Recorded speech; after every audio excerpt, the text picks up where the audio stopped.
Tula and its legacy, the 1795 uprising on Curacao, breaking the silences.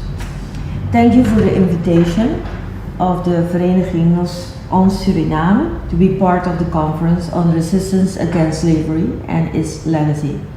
I want to acknowledge especially Saint-Louis in this matter, his constant demand for us to sharpen the saw in our search to decolonize our minds in our research findings, and also the dissemination of information needs to be mentioned. Although I would have loved to be part of the discussion, the preparation for 1st of July 150 years of abolition of slavery here in Curacao, in particular at the museum, makes it impossible to be with you. At the same time, I want to thank my friends who have volunteered to be my audience today so that I do not need to be talking to a camera, but eventually can get feedback. Even being far away, I hope to get also your reaction, and I'm sure that the recommendations of this conference will help us in the near future for the continuance of our scientific and educational work. The setup of this presentation is the following. The debate on the revolt of Tula in 1795 will center itself around the question if this revolution was planned or not. Secondly, we will discuss the resistance movement immediately after the revolt of 1795. And thirdly, we will dialogue with you on Tula's legacy in the 20th and 21st century. The point of departure of this presentation is that we have to do our utmost to deepen our knowledge on the revolution of Tula within the framework of the Age of Revolution. All efforts must be taken to digitalize the archives at the National Archives of The Hague that are not open for public concerning this period. At the same time, the search in the archives of Coro, Paris, London must be done as soon as possible and intensified. Our government of Curacao has a duty to take an initiative in this matter. Also, any analysis concerning the Tula revolt must be accompanied with a better insight on the slave society of Curacao from our perspectives as the descendants of the African enslaved. It will help us to understand the revolution at different levels, and at the same time it will debunk stereotypical thinking on the slave society of Curacao. This analysis will be incomplete without a comparison with what was going on in the Caribbean at the same time, in the same epoch. A comparison with other free port systems in the Caribbean is also a necessity. At the moment, in most hagiographical literature, Curacao is denominated as a non-typical slave society, a society that does not fit within the plantation economy, and a society that has a mild form of enslavement. Now let's focus on the free port system. We are constantly confronted with the dispute that because of the climate and the dryness of the country, we cannot speak of a plantation economy. Also, the open and commercial character of the economy makes the society a non-typical slave society. Now, our argument is that till the moment that the economy of Curacao was booming, the condition of the soil was not a discussion. The plantation did take care of the local food for the elite, the enslaved who were staying temporarily on the island because Curacao was a slave deposit, food for the ships anchored in the harbor, and exporting some produce like salt. The plantation economy was part of the chain within the commercial economy of Curacao. However, the Dutch colonial economy did not adapt itself to the occurring transition changes within the mercantile economy going to a liberal commercial capitalism. The free port economy of Curaçao suffered, and because of this, it affected also the plantation economy. Hence, it is not the condition of the soul that hindered the plantation economy. The moment Holland did lose the competitive battle against France and England, this affected the free port existence and also the slave market in Curaçao. St. Thomas, on the other hand, also a free port, adapted itself speedily to the new circumstances in the sense that even merchants from Curaçao immigrated to St. Thomas at the end of the 18th century. The free port system is the other side of the medallion of the mercantile system. The free port makes it possible to buy the manufactured goods at a lower price. At the same time, the farmers that produce food have a market for their products through intermediaries. The commercial exchange of enslaved was possible at a better rate. Now let's look at the characteristics of a free port. First of all, the supply of products from the rural area to town by enslaved, in particular domestic slaves, like Tula, and artisans to sell the products of the master are very part of the system. This brings the enslaved persons in contact with the wider world in town, news broadcasts, and the network of resistance. Because of the character of the town and the need for different services, more enslaved and free people and colored people are living in town. Within the system, many owners of enslaved rent enslaved people without having any plantation, without being a plantation owner. The free port permits the enslaved also to earn money and give them a chance to buy themselves free. The possibility of running away is more at hand, and the town gives the opportunity to get news from abroad more easily. When we compare these characteristics with the free port of St. Thomas, we see the same pattern.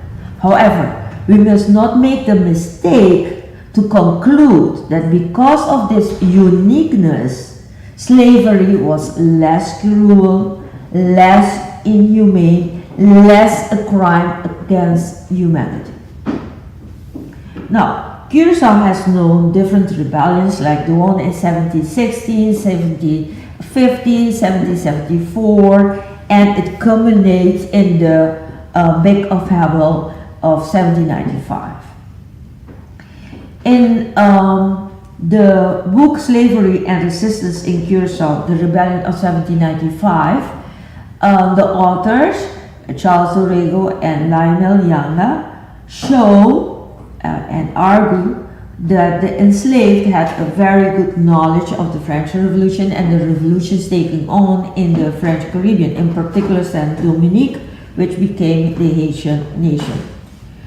The enslaved knew also that Holland had become a satellite state of France in 1795.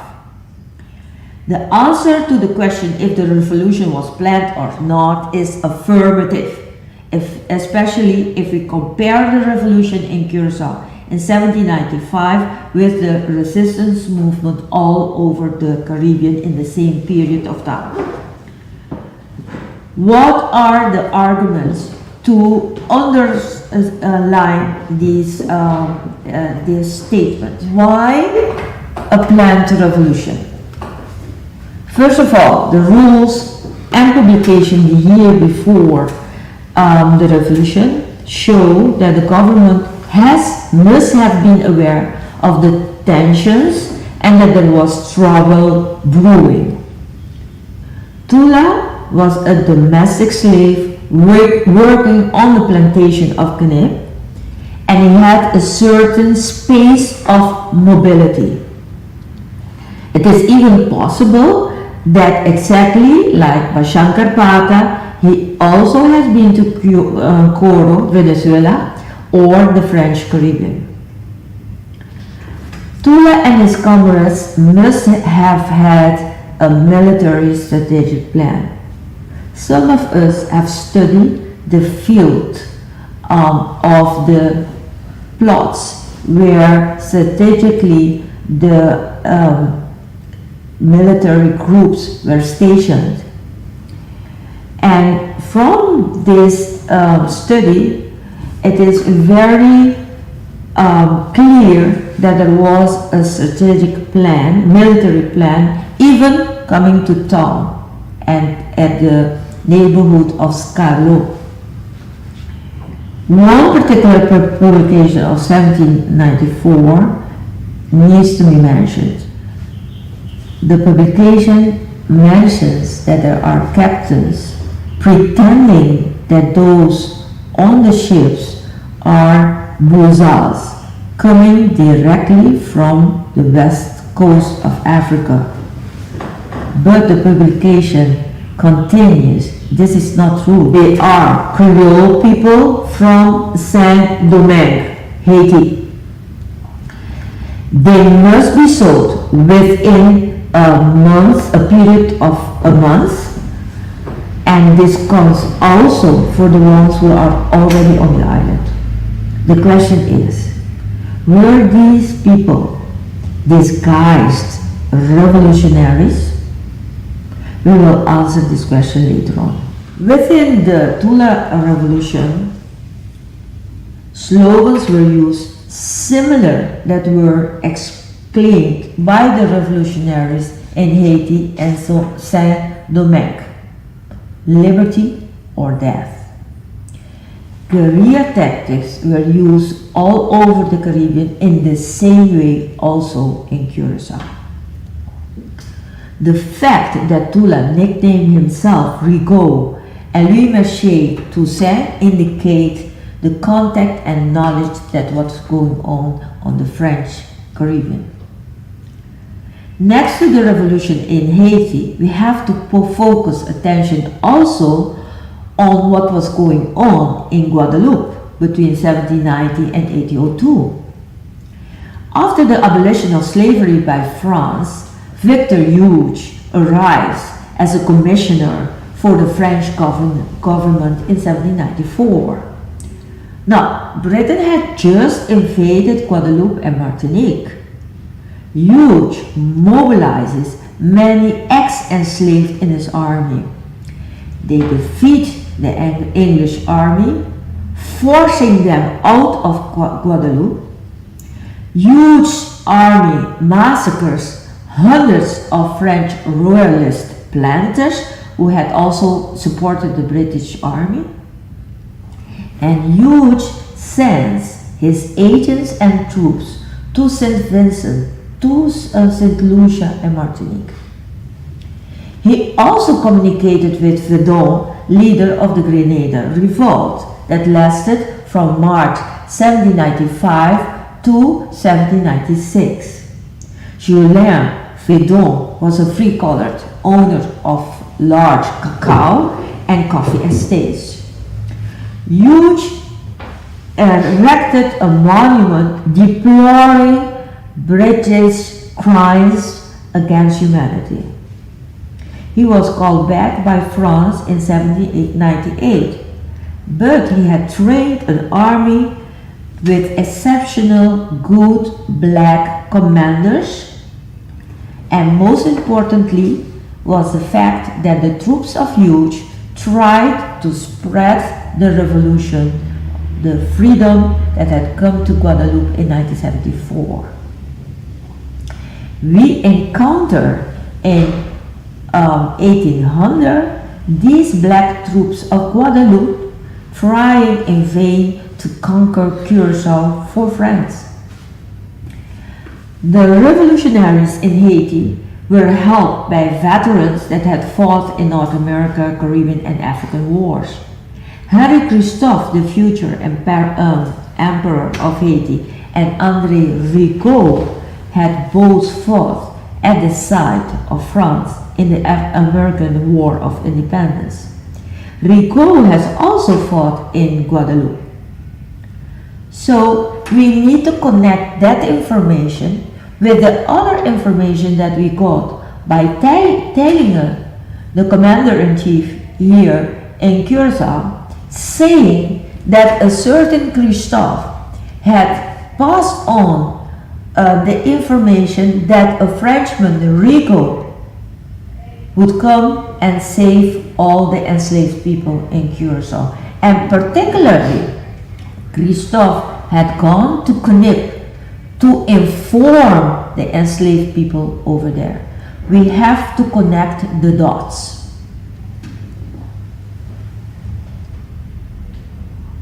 There is definitely, in my perception, a pattern of exporting the revolutionary ideas and to combine efforts to abolish slavery. Even more, I want to argue that this pattern leads toward the definition of a Caribbean identity or Caribbeanism. The Cuban Benitez Rojo has described this identity as an attitude of continued improvisation. The documents constantly accentuate that the idea was to take over the island. Also, in the discussion with the priest Schenk, Tula mentions that he knew that France has taken over Holland in January 1795. This means that the leaders must have incalculated the political vacuum of the moment to start the revolution. Although the main leaders were put to death October 3rd of that year, the struggle continued in the hills of Christophe till mid-November of that year. And although we need to do more research on the Tula revolt, different factors point in the direction of a planned revolt with the support of revolutionaries of the Caribbean, especially the French Caribbean. Now let's look at the aftermath, 1795-1800. The following years after the revolution were filled with tension. Publication of rules reflect the strain upon the government. Some examples of publications are rules against the disturbances of peace, rules prohibiting the entering of people from Saint Dominique, Haiti, prohibition to buy goods confiscated by French corsairs, prohibition to assemble on the street to throw stones and shit on persons and houses.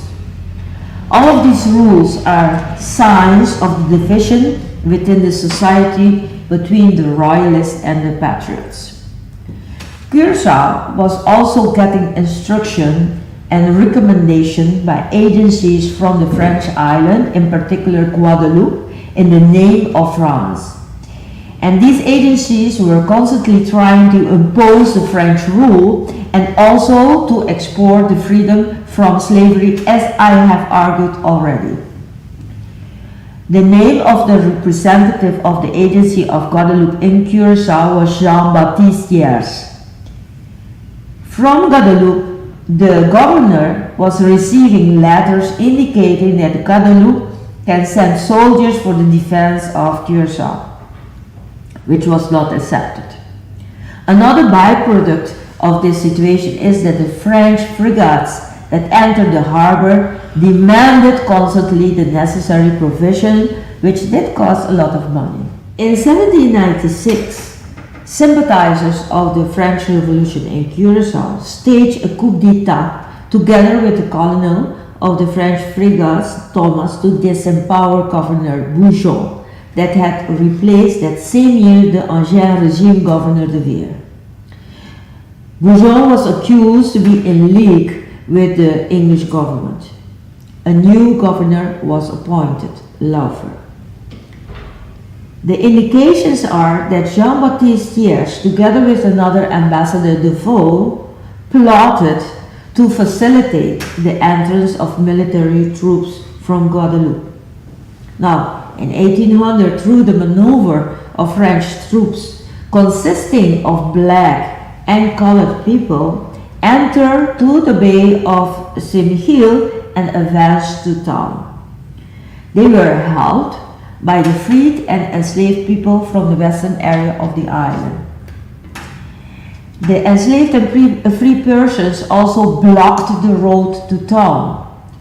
That's why townspeople could not get water, corn, and meat. Laufer, a patriot, but in name, asked the English for help. It is still a mystery why the French troops did capitulate and withdraw. More study is necessary. The enslaved and free persons also blockaded the road to town. In this sense, the townspeople could not get water, meat, and corn. The governor Laufer asked now the help from the English and handed the government over to the English government. It is still a mystery why the French troops did not continue with the fight, because they had moved on till town. They withdrew very fast, and so much more study is needed on this matter.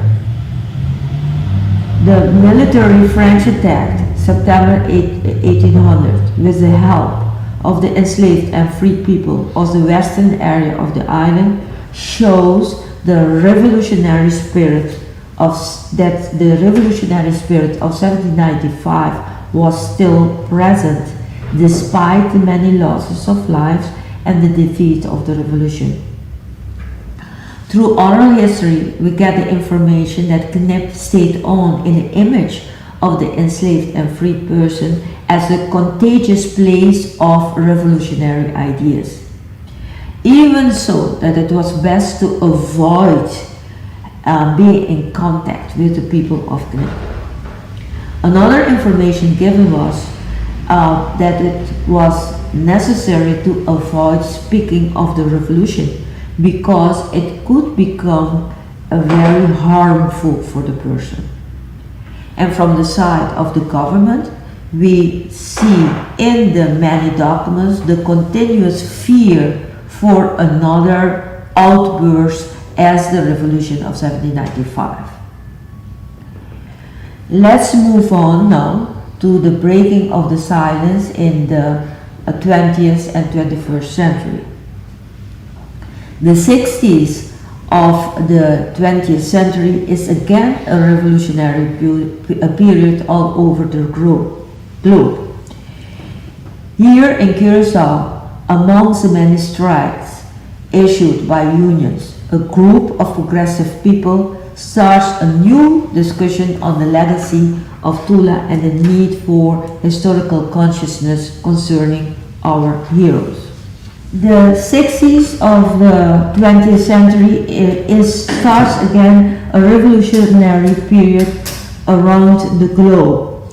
In Slavery and Resistance, the author, Dorrego, sums up some example of this breaking the silence, starting in 1963 with the inauguration of the memorial stone pillar by the late politician Dr. Moises da Costa Gomes. We need to mention also the progressive forces around 1967 that start to gather at the place where the heads of Tula and Carpata were displayed at stacks. But most of the progressiveness on the dialogue, the discussions on our identity, taking Tula as a model, starts after the revolution of May 30th in 1969. And we can distinguish here different areas of work that is being done. First of all, on the scientific level, and we have to mention here in particular the issuing of the documents around the Tula Revolution that helps intellectuals to do the necessary research, cultural manifestations in songs and theater, also the part of educational manuals and educational material in general that are being issued, the government involvement in the whole Tula movement, starting with 1985, that August 17 was declared Memorial Day. 1989, the new monument that is, and the artist is Nel Simon.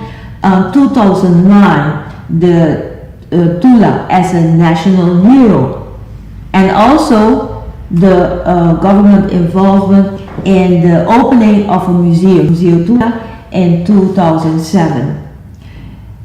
We need to also put a lot of emphasis on the mass participation of the commemoration of August 17th, the yearly commemoration, and that is under the leadership of Asociación Promoción Conciencia Histórico.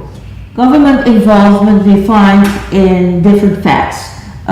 For instance, 1985, August 17th was declared by the government as a Memorial Day.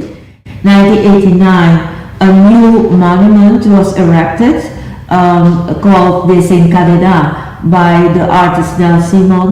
2009, National Tula is declared a national hero. The Museum Tula opens its door in 2007, and the a pillar is erected at the National Archives with the names of the 29 freedom fighters of the revolt of 1795. Every year, the celebration of August 17th attracts many people to listen and discuss current events and current problems within the spirit of Tula's legacy and the emancipation process. Tula keeps on being an inspiration to becoming a more courageous person for our society. However, in order for us to keep Tula alive amongst us, it is necessary to have a strategic plan. I have already indicated the blank spots within the understanding of the revolt of Tula that are still missing links and that we need to do research on. Cooperation within the region to search within different archives outside our borders is necessary. At the same time, we need to be aware that history is still not in the curriculum as it should be. The government has an important task in this area. However, we cannot cross our fingers and wait for this to happen. As constructive citizens, active citizens of this country, we need to do our part in this too. And making use of educational television to start the discussion on nation building, taking the historical truths as point of departure. For the decolonization of our minds to take place, we need to study our freedom fighters in the Caribbean, and for us, starting with Tula. In order for us to keep Tula alive amongst us, it is necessary to have a strategic plan. I have already indicated the blank spots within understanding of the revolution of Tula that are still missing links that we do have to do research on. Collaboration through the Caribbean to search within different archives is necessary. At the same time, we need to be aware that history is not in the curriculum as it should be. The government has an important task in this area. However, we cannot cross our fingers and wait for this to happen. So it is up to us also to be part of the creation of educational material including also educational TV. For the decolonization of the mind to take place, we need to study our freedom fighters all over the Caribbean and be in dialogue with each other in this matter, including the Revolution of Tula.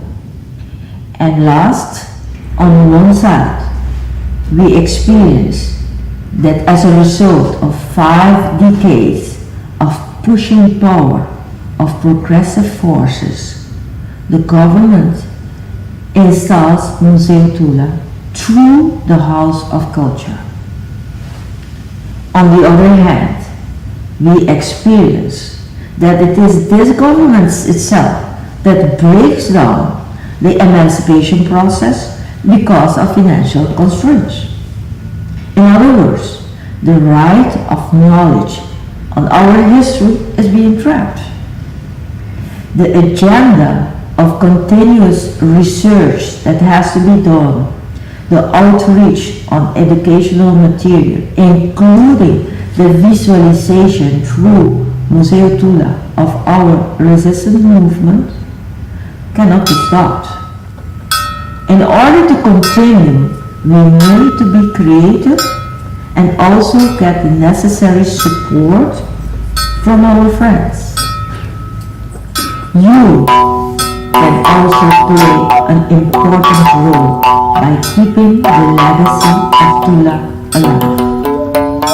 I thank you.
Si nostur logra trare unió, correrà i encara